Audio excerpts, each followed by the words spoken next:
Conrad চাংমাৰ লগত মই ফোনত কথা পাতিছোঁ আৰু অতুল বৰা ডাঙৰীয়াক আমি দায়িত্ব দিছিলোঁ।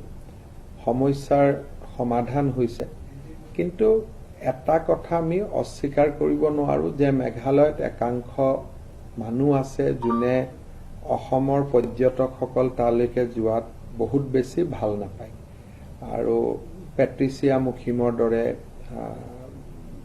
যিসকল ইণ্টেলেকচুৱেল বুলি ক'ব লাগিব, যে কি অসমত মানুহে যথেষ্ট আদৰ সন্মান কৰে, তেওঁলোকেই অসমৰ পৰ্যটকৰ বিৰুদ্ধে লিখালিখি কৰে আৰু বহুত ক্ষেত্ৰত মানুহক ইনচাইটো কৰে।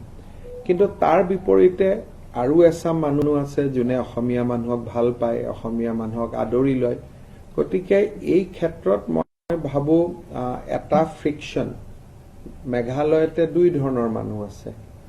পেট্ৰিচিয়া মুখিমৰ কথা ক'লো, আৰু আনফালে অসমক ভাল পোৱাও বহুত মানুহ আছে। গতিকে এটা কণ্ট্ৰাডিকশ্যন আছে, তাৰ কাৰণে মাজে মাজে সংঘাত চলি থাকে।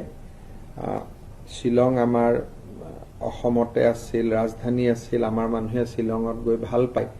কিন্তু মই ভাবোঁ যে লাহে লাহে আমি পৰ্যটকৰ কাৰণে ডিফু, হাফলং, উমৰাংচু এই ধৰণৰ অসমৰ যিবিলাক বহুত ধুনীয়া জেগা, এই স্থানবিলাকো আমি ডেভেলপ কৰিব লাগে। আৰু আমাৰ যিসকলে পৰ্যটন খণ্ডত কাম কৰে তেওঁলোকে আমাৰ অসমৰ পৰ্যটন ক্ষেত্ৰখন আগবঢ়াই নিয়াৰ প্ৰচেষ্টা কৰিব লাগে।